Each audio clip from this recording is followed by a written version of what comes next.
Everyone who has signed in and soon to join in, Gates family, if you will, thank you so much for joining onto this conversation with the President and CEO of the NAACP, Derrick Johnson. This is a part of a series of activities and efforts that the firm-wide diversity committee for our firm is going to be undertaking to help us better understand some of the issues that are in the news today.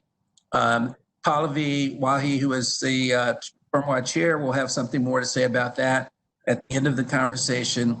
And also our co-chair, Jim Segerdahl, will have something to say at the end of this conversation. So I'm going to jump right into it. If you could see on the screen, that's my friend, my brother, Derrick Johnson. Derrick became the CEO of the NAACP in October of 2017. He had roles on the board of the NAACP, formerly the state chair, Mississippi State Chair of the NAACP. And so he has a long and rich history with the organization. Derrick is a native of Detroit. He went south to Mississippi to attend Tougaloo College, which is located in Jackson. And then he went to Texas to get his JD degree from South Texas College of Law. If we have time, there's a seminal case involving Texas law schools called Sweat versus Painter. Are you familiar with that case? I never told you about it. My father was involved in that case, so I don't know if we'll have time to talk about that, but I know that case very well. Then he has dedicated his career to human rights and civil rights, and that's been examples of that is he has worked in organizing and using his legal skills on behalf of communities all over the South. He has used those skills to help do leadership training, including founding a leadership institute in Mississippi. He's a lecturer at Harvard University. He's done fellowships at MIT. He is as you say, a Renaissance man. And to show you how high esteem he's held in the state of Mississippi after Hurricane Katrina devastated the state, the governor appointed Derrick as chair of the Governor's Commission for Recovery, Rebuilding, and Renewal. And so I met Derrick in connection with his work as a founder of the Black Leadership Institute that trains people, young people in Mississippi. They would have training overlapping with a conference that I attend every year in Mississippi called the CBC Policy Institute. And I got to know Derrick from that experience. And actually, he had me come speak to the students at one time. And then Derrick has now since joined the board of the CBC Institute, the organization I was talking about. And so we've become friends and colleagues. So Derrick, with that, doing this, as I said, we've extended this invitation widely throughout the firm, and we certainly appreciate it. I just wanted to start out by having you describe in your own words, talk about the history of the NAACP and what does it mean at this particular moment in time. Thank you, Bill, for the opportunity. And I want to thank all of the members of the firm, partners of the firm, for allowing me the opportunity. The NAACP started 111 years ago, 1909, as a result of several historical unfortunate facts. So you had a group of African Americans led by William Monroe Trotter and W.D. Du Bois, who called for a meeting in Niagara, Canada, to discuss what they call the Negro question. And that was a concern of theirs because we had a very brief history of coming out of a civil war where many Africans in this country took up arms and to reinforce the Union and fought, and they were commissioned soldiers. And as a result of defeating a Confederate armed forces, they advocated, partially with the voice of individuals like Frederick Douglass, to ensure that Africans in this country would be considered full citizens. So as a result, the 13th, 14th, 15th Amendment was passed. Now you have these individuals who are African Americans. They have full citizenship. There was a period called Reconstruction that only lasted about 10 to 12 years, depending on what state you were in. And then there was this period called Redemption. And many people really don't discuss the period of Redemption. And that's when there was a deal cut in Congress over the Hayes-Tilden Compromise. And out of that compromise, the agreement was that federal troops would be removed from the South in exchange for a vote for Rutherford B. Hayes to be president. Rutherford B. Hayes was the former governor of Ohio. The election was so close that it could not be decided by the electoral vote, so it was thrown into Congress. And with that deal, Southern legislators cast their vote for Rutherford B. Hayes in exchange for the troops to be removed out of the South. That ushered in a new period, and that period called redemption reestablished the dominance and control over now African Americans in Southern states to control the cost of labor. And much of this was about money. It was the cost of labor. Slavery was about the cost of free labor. The segregation was controlling cheap labor. And out of that, we found ourselves coming through a period from 1875 all the way up to those individuals calling for that meeting. A year later, there was a riot in Springfield, Illinois, and there were a group of whites who seen the riots, and they were frustrated and upset that we should not have a democracy where lynching and race riots should be a standard. And during this period of time, there was on average, one historian said that there was almost a person a day being lynched. And it was not only in the South, it was all across the country by this time. And so Mayor Wright Overton and a group of whites asked for the group of blacks they heard about who had met the prior year if they would all meet in New York. And in that meeting, they decided to come together, black and white, male, female, and organize the National Association for the Advancement of Colored People. The goal initially was to advocate for anti-lynching legislation to ensure that the federal government would have the authority to go into local jurisdictions and investigate, prosecute, and convict those involved with lynching. During this time, federal government lacked authority to go into local jurisdictions, and many local jurisdictions, the lynching and the race riots were carried out or instigated by local law enforcement agencies, whether it was the county sheriff or local police chief, if that exists. Many of the police departments that were established in the South were first troops to go and capture runaway slaves. So that was the foundation of police agencies in many Southern states of any note. And so that advocacy campaign became the primary role of the NAACP to empower the federal government with the ability to go in and bring a halt to that. The organization began to evolve, so much so that we was able to establish local units. We call them units, chapters, college chapters, youth councils, branches. Now we are positioned in 47 states, 2,200 units across the country. Our advocacy role continued, but it's been expanded to go beyond anti-lynching legislation to address issues of full participation and citizenship. The foundation of the work is really around access to voting to ensure this democracy work, and we have a voice in the process, to education to ensure we provide a quality education for all children across the board. And the Sweat versus Painter case was one of the forerunning cases after we established our legal department. Thank you for that history, Derrick. I want to move into the whole issue of how do you view this debate as to whether or not we have something called institutionalized racism. I heard I'm not trying to make this political, but I heard a White House advisor on TV yesterday say, I don't believe there's anything called institutional racism. How would you address that question? What's your perspective? What's the perspective of the NAACP on that? And talk about it from the point of view of your own personal journey, how you got from Detroit to Mississippi. Does your own personal journey influence your view of that question? So the concept of structural and institutional racism is something that we must all come to grips with. It is something that has been politicized over the years.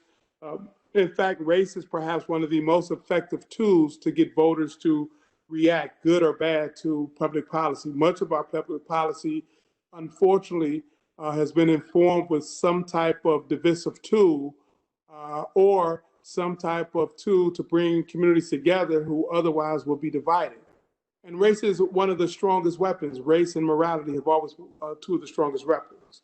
So if I think of what's structural and the context in this conversation, if you look at the economic drivers for this country from that period of 1875 to up to 1932, we really operated under a laissez-faire type governmental structure.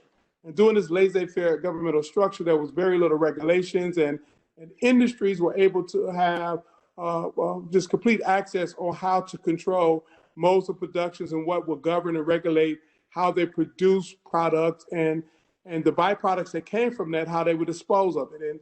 And we found a lot of problems with that. Upton Sinclair's book, The Jungle, really talks about the meatpacking industry and how pervasively bad it was in terms of there were no labor laws, and children as young as 8 could be working there. Individuals could be working in the processing facility and lose a limb, and there were no standards. And that was really problematic. And it was also this period of time where many people were not classified as Black or white, or should I say not classified as white, because white during that period of time was a very narrow definition. It was individuals who were white, Anglo-Saxon, Protestant WASP. And if you didn't fit into that category, you was not a part of what was considered white. So if you was Irish Catholic, you was not considered right. If you was Jewish, you was not considered right. It was a whole a laundry list of individuals who we now consider a part of the structural construct of being white in America, which is a political construct. He was not a part of that construct. But over time, when it was politically necessary to expand the definition of white, we began to see more people taken into that category. And obviously, as an African Americans, there is nothing about our characteristics would allow that expansion to be inclusive of our community. And then once we get into 1932 with New Deal policies, there was a great set of policies that were put in place which allowed for the expansion of a middle class. And in the center of that policy was the Social Security as we know it. But even with Social Security, and this is where we get to the structural disadvantage that was put in place, Southern legislators negotiated for their vote for a Social Security program that there would be an exception for workers, and that exception would apply to agricultural and domestic workers. And so for 2 generations, agricultural and domestic workers were not a part of the Social Security program, although they would work and they were actually paying to the program. They could not draw anything out of the program when they became of age. Not surprised to many, 80% of African Americans in the country during this time were agricultural and domestic workers. So we have 2 generations completely locked out of a social safety net once we got to age of retirement. Therefore, many in our community could retire. That was another drain. The other structural deficit that has plagued us, and it didn't get resolved until the late 60s and in some areas through the 70s through litigations, was the establishment of FHA home mortgages. And when that was adopted, the bankers and the realtors at the time, they were able to negotiate in the bill that the determination of who could qualify for FHA home mortgage loan will be left to the local banking industry, which from there, it created a redlining effect where African Americans could not apply for home mortgages in particular areas, if at all. And so we went through a generation and a half of not being able to qualify for home purchases where the rest of America was able to do so. And a third key piece came about during the Great Society policies of the 60s, and that was the adoption of the Medicaid programs. And there was ongoing fight because President Roosevelt was unable to accomplish it, and none of the other presidents could accomplish the concept of universal health care. And it was always a push to do so because the other industrialized nations had the programs. But Southern legislators for several decades blocked the adoption of a universal health care because they felt that if that took place, hospitals in the South would have to integrate. And it wasn't until the 1960s that Johnson, because he was such a skillful member of the Senate, now president, was able to push through the legislation despite the objection of Southern legislators who didn't want the program because of a forced integration of hospitals. Those are some examples that still impact us today. But the most pervasive problem we have in the institutionalized or structural racism is how we fund education. A child today born in a particular zip code, it couldn't determine whether the child will have a real chance to be a productive citizen in this country, or that child's growth will be forever limited. And I grew up into that reality. I grew up in the wrong zip code during a time where the court battles around busing was hot and heavy. And what many did across the country, as opposed to address systematic changes within school districts, they moved just outside of the school boundary lines and established districts where there was the continuation of race separations in school districts, with a small number of Blacks in schools that were high performing because they were well funded, and then depleted funding in other schools that was poorly equipped, and teacher pay was minimized, resulting in this ongoing the problem we still have in terms of how we have structurally designed the delivery of quality education for all children. And it's so institutionalized that people find it to be the norm and it's okay. And as opposed to fix the structural or the institution of the delivery of education, we seek to contract it out to private vendors through notions of charter schools and other things such as that. I hope that was a long answer to a short question. No. It's fascinating. And if you don't mind, I think we have time. I'd like to kind of introduce some personal anecdotes into this. Pallavi, who was, you met earlier, who is our firm-wide diversity chair, told me I could mention this. I want to mention this and mention a couple of examples. She said when she bought her home in Seattle, that on the deed was a covenant that that property couldn't be owned by any person of color. Yeah. She is from, South Asia, from India. And so apparently in the Pacific Northwest, those kind of covenants were common. They were not rare, they were common. You mentioned, and I'm going to get to the point about it, you mentioned FHA. Again, that's personal to me and my family. My father, I should have mentioned, was a NAACP leader in Central Texas in Austin. And one of the things I can remember Robert Weaver. I'm mentioning some names that some people on this call wouldn't know. Robert Weaver was the first African-American cabinet member appointed the Secretary of HUD. I can remember as a little boy, Robert Weaver visiting our house because they were working on trying to get FHA mortgages approved for African-American families in Austin and in Central Texas. So, but the point I want to get to, Pallavi's experience is in Seattle, Washington. George Floyd was killed in Minnesota. We've had, other instances of incidents in other parts of the country. A lot of what you're talking about is what happened in the South. But would you speak to the concept that it leads to a misperception that we don't have these factors obtaining in other parts of the country? And in that sense, it is kind of universal in the country, right? Absolutely. So if you take pieces of the history I laid out, because it really is it become a national phenomenon. You could find statues of Confederate soldiers in the Northeast, which blows my mind. Like Oregon or Washington had nothing to do with the war between the states, and yet you will find Confederate statues. What has happened over time? And it really grew after a movie came out in the mid-teens called Birth of a Nation. Woodrow Wilson aired the movie in the White House and touted the movie as being one of the best cinematic features ever, and although it's really early in the process of movies. And it really, it was a propaganda piece about the Christian Knights of the KKK saving the damsel in distress. And it became one of the standards across the country.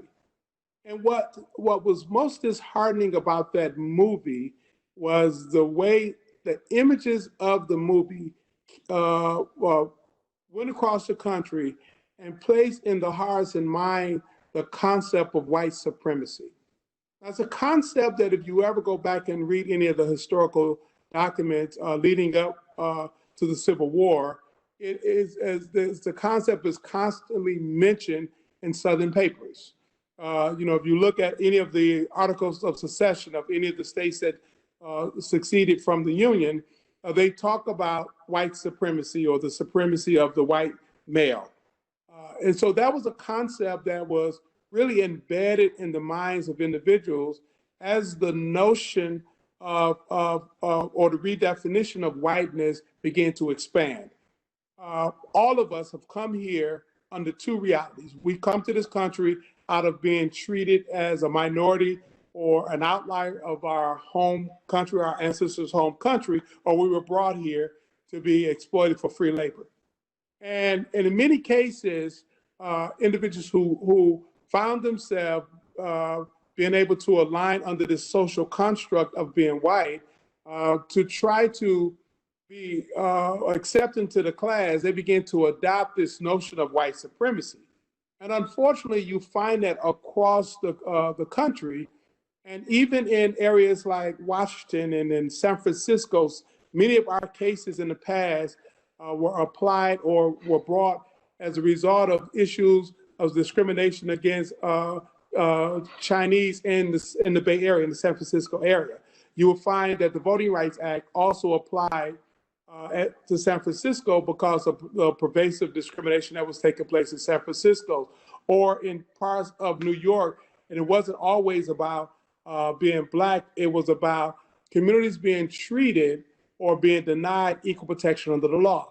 So it's not just a Southern phenomenon, but particularly when you look at Minnesota, Michigan, Ohio, Indiana, by the mid-20s and mid-30s, there were more members of the Klan in those states than all the Southern states combined. In fact, there were more members of the Klan in the state of Michigan, my home state, than the state of Alabama and Mississippi combined. So this concept of superiority or supremacy is not just unique to the Southern states, it became the reality across the country. And in many cities across the country, there was a set of cities known as sundown towns, that you could not be Black and caught in those cities once the sun goes down. And so African Americans began to map out the sundown towns because in those towns, and they were primarily in the Midwest, in the South, but primarily in the Midwest, we had to map that out carefully. So if we had to travel, we would not go in those towns because of the harm that would be brought against us. You mentioned the Ku Klux Klan. If my recollection is correct, wasn't the Klan actually formed in the Midwest? Was it Indiana or Missouri where the Klan was actually formed, the birth of the Klan? I'm not sure, but I could have that wrong. But I want to kind of slide over to another point. What you're talking about when you mentioned Birth of the Nation and Woodrow Wilson as president, giving it a sense of authenticity by showing it in the White House and all, gets to the question I wanted to get to about stereotypes. And there's a lot of organizations, ours included, that tries to have a training in implicit bias, because implicit bias, at least in part, is to try to detect where we have unfounded stereotypes and be able to act accordingly. Would you talk a little bit about the stereotypes that African Americans have endured over the years, and not only African Americans, but as you implied, immigrants from other parts of the world, and how that plays into what we see today? I mean, so stereotype is huge for NAACP. One of the things we established was an award show called the Image Awards. And we established that show now 51, 52 years ago. One of the founders of the show actually was Sammy Davis Jr., because we began to recognize the power of media and how the power of media would promote a set of stereotypes that simply was false and it was demeaning. And those stereotypes have plagued us, throughout history. One of the most unique stories that I love to hear, there was a professor at Harvard, art professor, I can't remember her name. She did some really good research. And one of the things during his lifetime, Frederick Douglass was the most photographed person during his era. And he did that very intentionally because during that period of time, the majority of Americans, black and white, was actually illiterate. They couldn't read. And so how information will be communicated was through cartoon characters in the newspaper. And so what would happen is in those characters of how policy or conversation will take place for African Americans, we'll be placed in there as gullible, elongated features, dumb, shiftless, not willing to work, and a whole set of stereotypes that was very negative. And so Frederick Douglass, during his lifetime, recognized the power of those images, and his goal was how to push back against those type of stereotypes. So what he would do is take a bunch of photographs of himself reading, being dignified, showing himself as being an intellect. And he did that to project a different set of images because he recognized that as people seen us in these cartoon characters, that's how they would treat us. You fast forward to the establishment of our Image Awards, it was also that recognition that how people see us on the screen, television screen, big screen, is how they perceive us. And for Black males, it's a stereotype of being violent or all of the negative stuff, not willing to work, or high drug users, or anything negative. Those are all stereotypes that oftentimes are absolutely no truer for us than any other community. But it has been accelerated to be true. And the one that always plagued me is this concept of being lazy and shiftless, when in fact, we were oftentimes overworked and underpaid, and still today. You drive through an African-American community that's blighted, I can point to a community where you have individuals who actually work and who are underpaid and undereducated. And that undereducated goes back to that structural policy that was put in place where resources was drained from the educational system in that area, and those resources were shifted to another area. Resources, not only money, quality teachers and instruction. And as a result of that, that whole community have been underdeveloped. Therefore, they are only qualified for manual jobs where they're underpaid, resulting in the housing stock being poor, the community not having the adequate support, and over time becoming a very blighted community.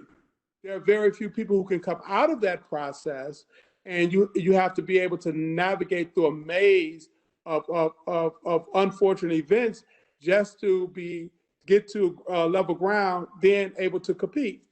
I come out of that scenario, and the maze I have to go through, is unfortunate for anybody to have to go through just to end up at a place where you level, and then you can figure out, okay, you got to compete and what you're competing around.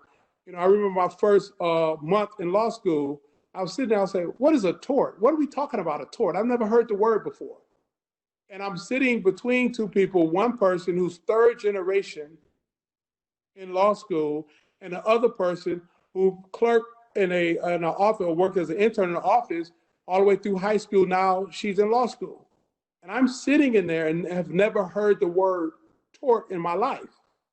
That's the reality. Those are the structural deficits that African Americans are faced with. Those are the institutional barriers that we have to overcome. And in doing that, all the stereotypes that we have to carry along as baggage, because I'm sitting there and they're both there, well, he must be here because some special program, not that I scored higher on my LSAT than both of them, but for them, they're only saying that he must be here because some specialized program.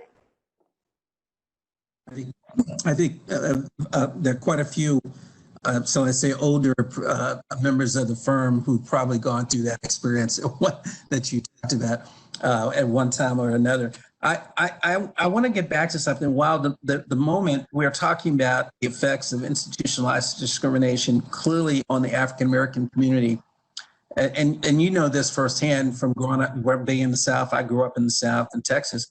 one of the things that the contradiction that always gets me, and I'd like you to speak about it, is that all of these deficits you're talking about, yes, they have a disproportionate effect on Black and brown people, but there are a lot of whites who also experience that. They, they allow themselves to be manipulated. I take this a question, I don't want to preach, but you know the concept of persistent poverty counties. You've heard that concept, basically 20% poverty for 20 years, right? Something, I forgot what it is, 2020.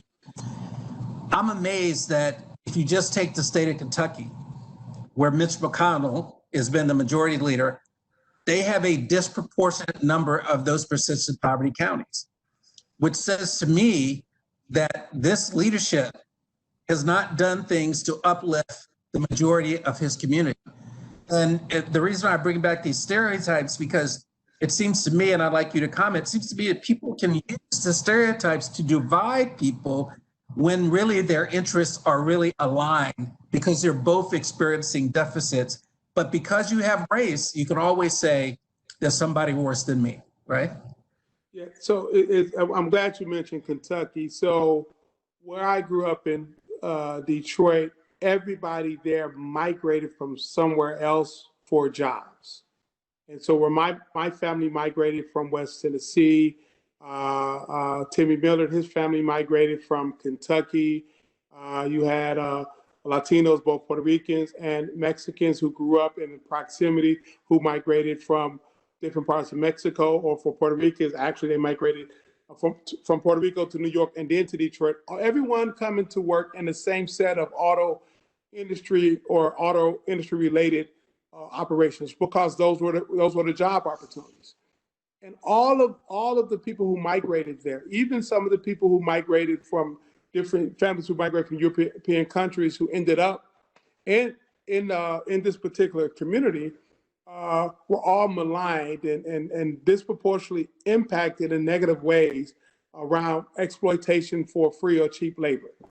And for whites in Kentucky and West Virginia, you can really see how ingrained that reality is. And I didn't recognize that until I had gone away, been in school. I think it could have been my 10 or 20-year anniversary.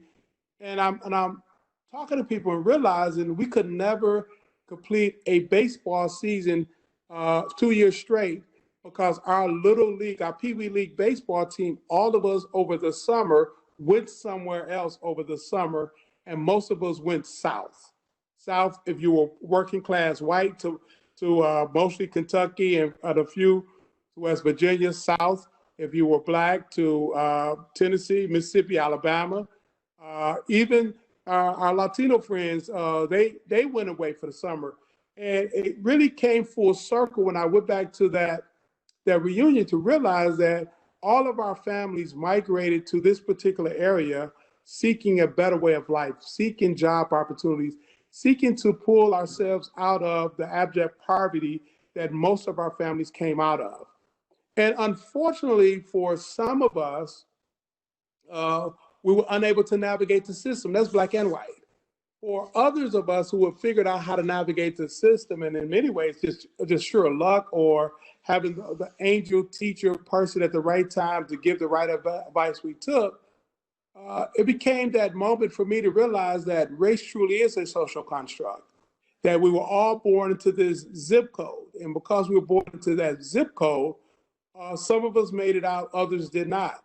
And those who did not, I can tell you, like Brian Brock, white guy, who actually was killed. And I can name a bunch of people, but we were trapped because our families were migrating out of a system of exploitation. While at the same time, there were some people who made it out who were white, that was really funny, because in a few of them I talked to, they're able to survive because their counterparts truly don't understand where they're from, with their history. And one particular person, he's really ashamed to really talk about his background. When he meet people, he talk about where he's from. He never started from the neighborhood in Detroit. In fact, he'd talk about the suburban community he currently lives in, Grosse Pointe, which is a high wealth community. He never talked about he grew up in the inner city. He never talked about what high school he graduated from. He may talk about the fact that he went to U of M on a full scholarship. He never talked about his extended family, who he's actually financially taking care of, and they rarely ever come to his house, but he'd send money to them because they still live in the neighborhood where my mother lived. And so where he's able to navigate in at a different level, in a different space, and he can really wipe clean his background, you and I, Bill, we can't, because no matter what, we are always identified as being a Black male in America. And so if you or I are walking down the street, if we're jogging, if we're walking in the wrong neighborhood, if we're doing something, that's the first thing that's seen, not the fact that we've been able to matriculate and navigate in this economy quite effectively. They just see a Black man walk down the street. But what my friend Tim, he can walk down the street and he's seen as something different. We have the exact same background. Our families migrated to the same community for the same reason. He and I both was able to survive a very harsh system and come out of it on a good end. However, he and I could walk down the street and they'll see something completely different in him than they see in me. That's a problem. While at the exact same time, his family is still suffering. And as much as he helped some of his family try to get out of that scenario, the mindset of poverty, the conditions of poverty, really blind a person to understand what's possible. It is as crippling as you can find. He refused to go back to Harlan County, Kentucky, where his people are from. He refused to allow his kids to socialize with that part of the family because he simply don't want them to see that reality. And so he has completely shut off his whole history and remade himself differently. That's the problem of this social construct that we have. Well, Derrick, you said a couple of words that I don't want us to skip over. You talked about race being a social, the significance of race being a social construct. And I just want to explore that. So my parents taught me that race, when you're born, you don't see black and white, you see a person. It's only somewhere in your developmental process where you begin to attach significance to the fact that somebody is darker or lighter or white or, Latino. And so, it's part of what we were talking about. Race and racism is a learned behavior, right? People don't, I believe that people are not born to see the differences in people. That's not how we're wired. It's a learned behavior. And that's why I wanted you to talk about, institutional and stereotypes and those systems, because what happens is that people over time learn this behavior. I want to move to the point about what is individual responsibility. A lot of people, and I don't want to offend anybody, a lot of people who, let me take it outside the firm. A lot of my white friends, great people, never have any issues. So they say, well, I'm not a racist because I don't see that I socialize with you or whatever it is. But how do you react? How do we get them to understand? Well, you may not personally, but this is not about a personal folk. It is at some level. It's about the fact that you have benefited from a system. And you got to recognize that you're benefiting from that system if we're going to make that system equal so everybody has an equal chance to compete. You follow what I'm saying, or did I? No, it's very clearly. The notion that, I'm not a racist or I don't see race is always problematic. We have to see race. We have to see each other. The problem is when you weaponize race or you leverage systems and institutions to benefit at the expense of other people. That's when racism becomes the problem. When I look at someone, and it could be an African American, and they're from what we call the Low Countries in South Carolina. That's a culture that is always intriguing. And I want to know more about the Low Country and the songs and the meal and the food, which is completely different than when I go to East Texas and I'm in Beaumont. It's a completely different culture. So I want to understand that culture, which is completely different than when I'm in New Orleans, which is beyond different. It's like blow your mind because it's all of this gumbo of a personality, all in the African American community. And for me, that's a rich opportunity to learn the uniqueness that we bring to the table. And so when someone say, I don't see race, well, that's part of the problem. You have to see it. It's here. But the other side of that is when you use race as the tool. And so if you're born into a certain zip code and you're playing catch up compared to others who are born into another zip code, and you don't understand that there is a club or a process. I use law school since it's a law firm. No one would have known unless you have some prior relationships that when you walk in, that there is probably a catalog of outlines for every teacher.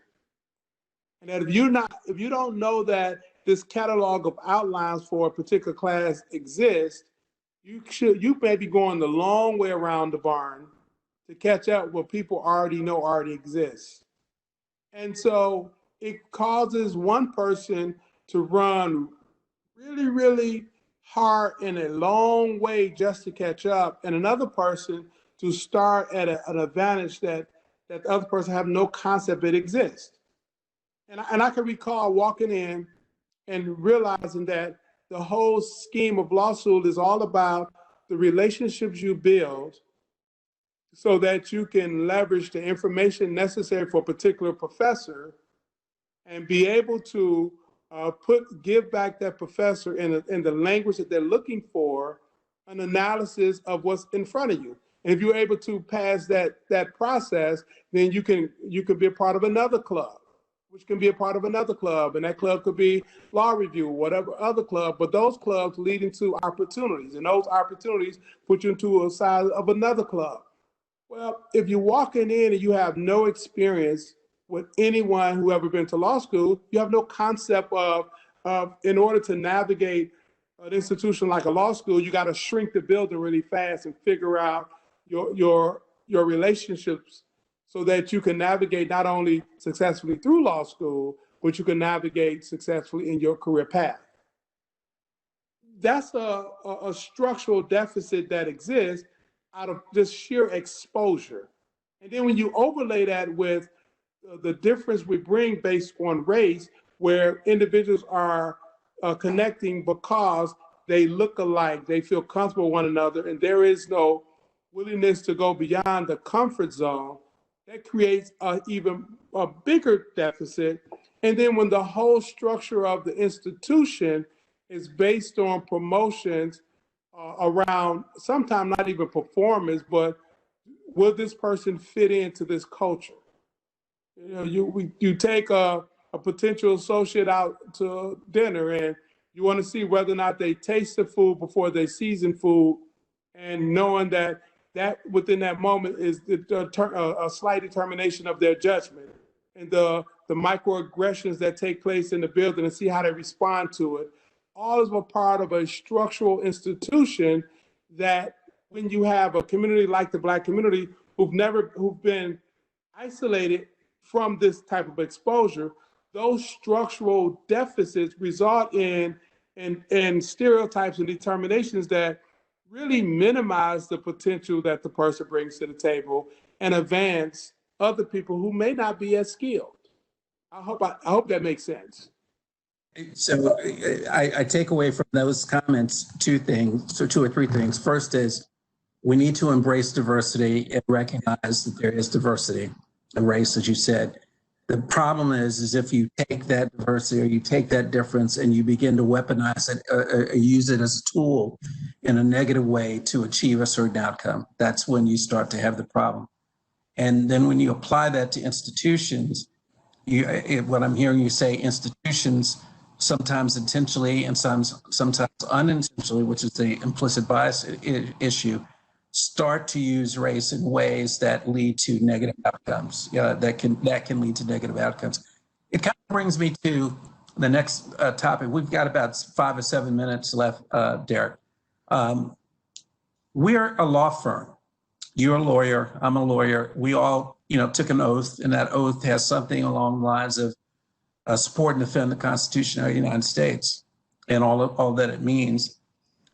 So what historically, clearly law has played a role in sustaining institutional discrimination, but it's also played a role in eliminating and alleviating it in terms of, famous cases that you and I, can talk about.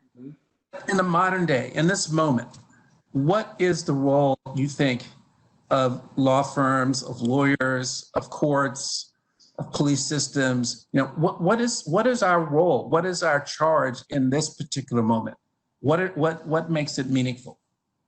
The legal profession, we're the critical thinkers of the nation. We're the problem solvers. And oftentimes the whole legal construct is what we make it. The law is very fluid, it's not stagnant. And so I think the role of law firms, big law firms like this, is figuring out how we really want to move forward as a nation and separating this concept out of the difference between capitalism and democracy. If we want a strong democracy, what are some foundational things we need to be doing to ensure that it's an inclusive democracy so we can maintain a strong economy? As a result of decades of using race as a tool, we find ourselves in this political environment.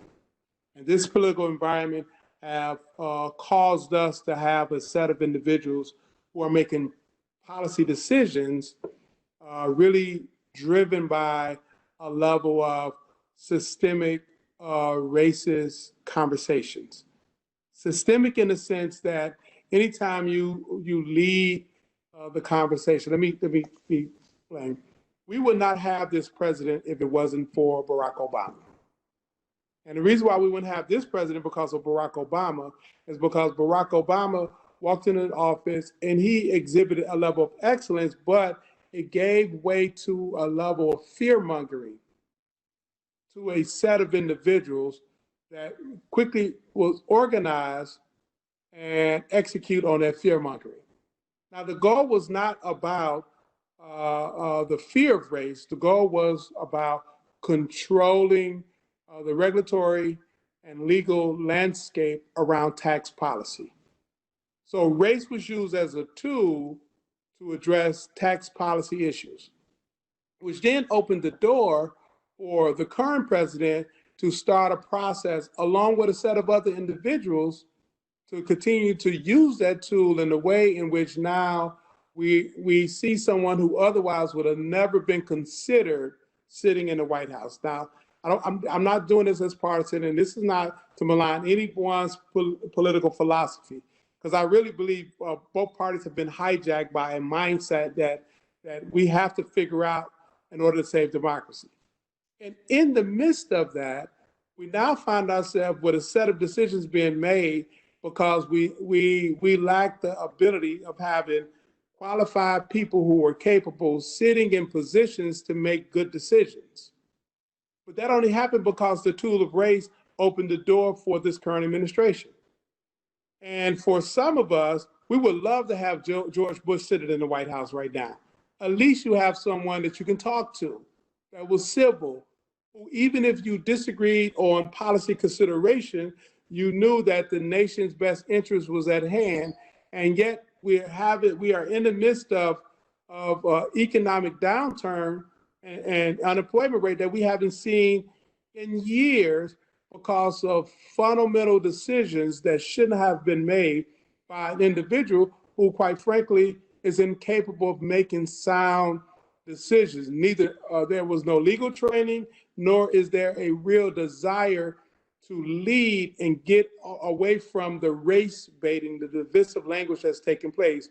And this whether is attacking individuals from Asian country like China, whether is maligning immigrants who are coming here and not saying that them coming here or not coming here is good or bad, but the way you language that, whether it's demeaning women, whether it's using the pulpit that one would have in that seat to promote unity or to spew divisive language.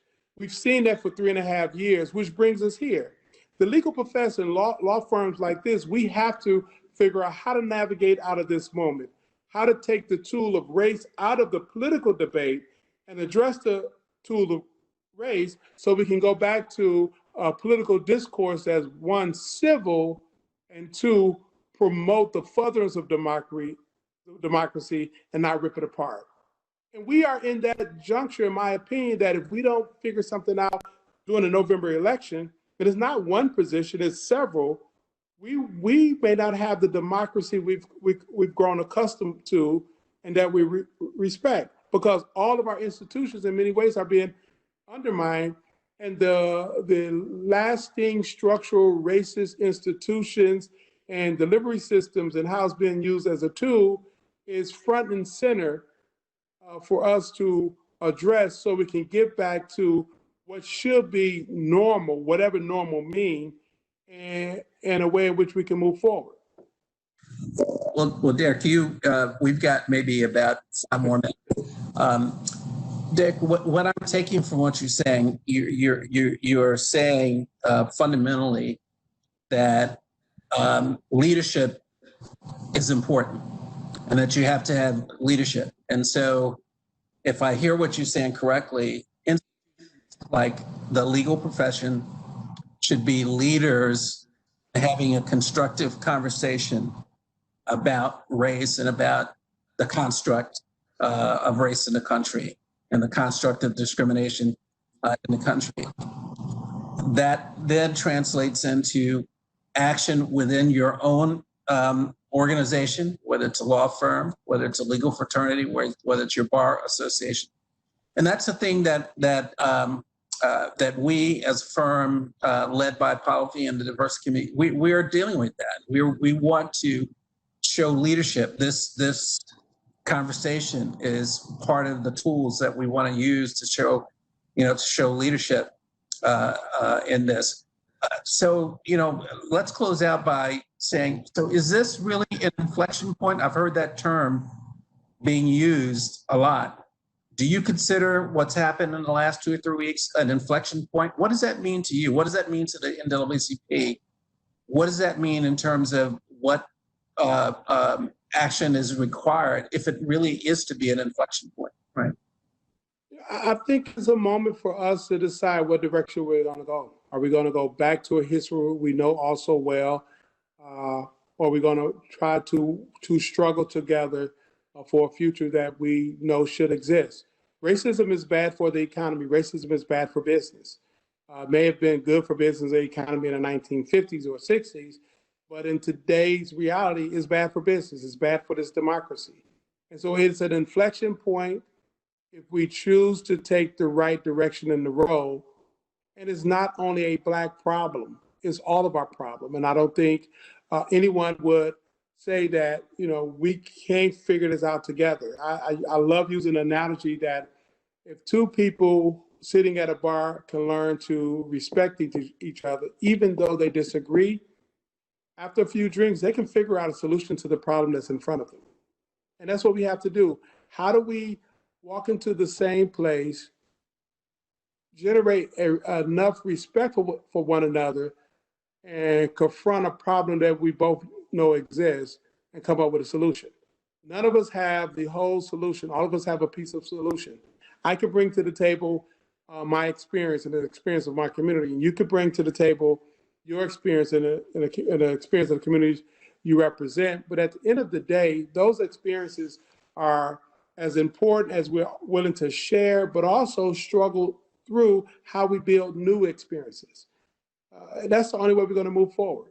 And I think the legal profession, lawyers, and large law firms are the critical thinkers of this nation. And it's through critical thought that we're going to find a direction that's a direction that all of us can exist in.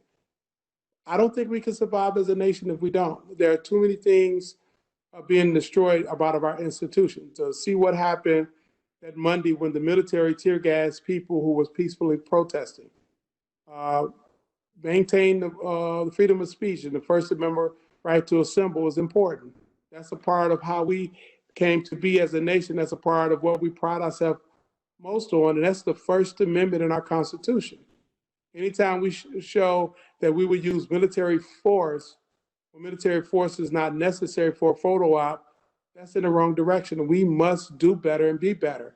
That's not about partisanship. That's about making sure our democracy survives. We have to figure out ways not to allow race to be the tool because it's bad for business, it's bad for our economy, it's bad for our democracy, and we have our opportunity to do better.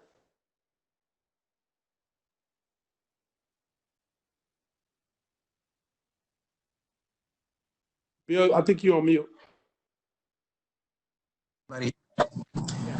So I was going to say, Derrick, I want to thank you for engaging in this conversation with us, and I hope that over time there may be ways to continue the conversation. I mentioned to your chief of staff that we are a large law firm. We have offices in many states around the country, and perhaps we can, through those local offices, we can continue this conversation with, some of your colleagues in the state units or the city unit. So I want to thank you for that. I think at this point we're going to because we only have a few minutes left. We're going to transition over so that Pallavi Wahi, who is our full firm-wide diversity chairperson and a very dynamic leader in her own right, has a few comments, and then I'd like to have our co-chairman of the firm, Jim Sergadol, close us out, please. Pallavi? Thank you, Bill, and thank you, Derrick. Can you hear me? I can hear you. Thank you. So, as Bill mentioned, my name is Pallavi, and I'm the chair of the firm-wide diversity committee. And may I just start by saying thank you, Derrick. That was an inspiring hour. It made me think of so much about my life, about the world in which we live, and gave me so many tools to use. We had 1,641 people on the line. That's the largest amount of people we've ever had for any of these meetings. So thank you for that. I think thank you for really educating us. And, on behalf of the Firm-Wide Diversity Committee and all of us who are members of the committee across the firm and across the world, we have really taken this point of history and focused on education. We've taken this as a point to really think of ways in which we can bring education to the fore, can bring education to the firm, and think of ways in which we can learn and be part of the solution. We're really trying to think of ways in which our words actually have action behind them. So, you were our first speaker in this inaugural series. We have, Derrick, of 3 speakers that we're going to bring on to really have people think about, learn about, and take action. And you gave us a lot of ideas for action. As part of the learning that we've done as a firm-wide diversity committee, we've had listening forums all of the last few days. We've spoken with hundreds of people across the firm, really had a chance to sit together, share our stories, share where everyone comes from, and really come to a place. I think, your analogy at the end of it, where we can all respect each other. I think those are the words that I think are very crucial to what I heard today, is how all of us, even across different political spectrums, different worldviews, can just be in a place that we can see each other in the same way and work towards solutions. We work to create an educational toolkit so people can be educated through different vantage points. People can use whatever toolkit that works for them. We are going to use this talk as a way to create a collaboration toolkit where people can sit together and have conversations in a respectful manner, respecting each other's views and not letting passion become the deterrent to having solution. And we really, the big thing that we're focused on is to create a pro bono action. We are working with our pro bono committee to bring lots of us together, not just a few of us, but lots of us together as a firm to harness the power of this firm in a way that we can make institutional change, really have an effort to combat equal justice and bring about equal justice. So a lot more to come from us on the educational series, on the education elements. But, let me just close by saying from my end and from the diversity committee, thank you to Bill, thank you to Derrick, thank you to the NAACP for all the work that you're doing. What you both are doing, what Derrick, you are doing every day, is being on the front lines and helping lead us through a difficult point in our history. So thank you, and thank you so much for coming on behalf of all 1,641 of us who are on the line right now. With that, I'll turn it over to our managing partner, Jim Sergadol. Thank you, Pallavi, very much. Thank you for the work that the Diversity Committee has been so intently focused on over the past weeks and the past years, really. We all know this challenge, this issue is not a new one. That's apparent from Derrick's comments. Derrick, your recounting of the history of various events that embedded racism into so many institutions was really fascinating. I really appreciate your remarks and taking the time. I know how busy you are right now to join us, but it's an opportunity for our firm to come together and to have those conversations. We've been talking so much about the need and the importance to have conversations that might be uncomfortable for some people. As a law firm, we do want to lead on this issue. As a law firm, we do have certain values. We talk all the time about collaboration and teamwork and bringing that to bear on behalf of our clients. We want to do that. We want to draw on those same tools, and you talk about this, to help battle this scourge of racism. And that's what we're intent on doing. We want to be a part of it. We want each of our people, and as a firm, to find a way to make a difference. And I know that there are people on this call around the world who are giving a lot of thought to that, who are really re-examining their perspective on these issues. We all know that there's been a real awakening of awareness and a passion that is developed. And the key, in my mind, is to have that translate into meaningful action. But part of what we want to do is pick up on your theme of the importance of education. And one of the things that I thought was really insightful in your comments and Bill's comments was that education in this context means not only learning things, but unlearning things.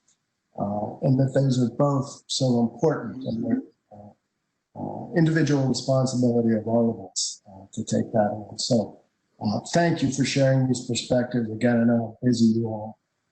We're grateful as a law firm to have the opportunity to learn and hopefully unlearn some things that we ought to be unlearning. So let me close it out again just by thanking both you and Bill for bringing this opportunity to us. We really appreciate it. Thank you. So, Derrick, I know you're busy. Thank you, my brother. And, I know we'll be talking, but thank you. You really helped us along in our journey that we're starting to learn and unlearn. Okay, I appreciate it. All right. Thank you, Bill. And please share the most recent op-ed I shared with you, Bill, and I invite you to join the NAACP. We're a multiracial organization. So thank you all. Okay, we appreciate it. Thank you, staff, as well. All right. Take care. With that, everybody, thank you so much for participating. More to come, as Pallavi said, about our additional speakers that we intend to have. So thank you for participating.